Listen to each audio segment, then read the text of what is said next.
Depuis ce matin 6 heures, la ville de Figuig est l'objet d'attaques extrêmement violentes de la part de l'armée algérienne. Les troupes algériennes, d'après les derniers renseignements qui nous sont parvenus, ont pénétré de plusieurs kilomètres sur le territoire marocain, s'efforçant et réussissant à occuper les hauteurs dominant la ville de Figuig. Un bombardement extrêmement violent a eu lieu.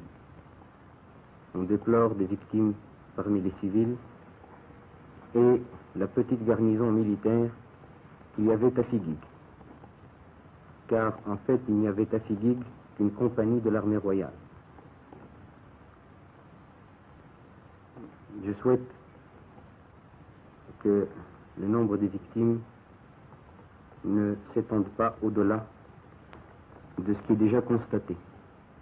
Car c'est à partir de Figuig, justement, d'après tous les historiens, et même les plus mal intentionnés, que les problèmes de frontières commencent.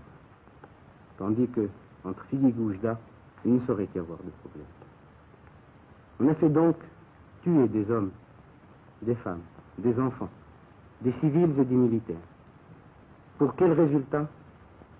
Pour que on se retire.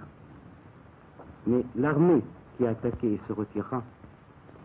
Elle ne se retirera pas seulement avec son barda sur le dos, il se retirera avec une mauvaise conscience, avec le poids d'un péché, qui est celui d'avoir fait couler le sang après la convention de Bamako et le jour d'un vendredi, jour où tous les croyants vont à la prière et jour où tous les croyants, qu'ils soient en Maroc, en Algérie, en Tunisie ou dans le Moyen-Orient, ne peuvent que remercier le ciel et remercier Dieu d'avoir mis un terme à cette effusion de sang entre frères.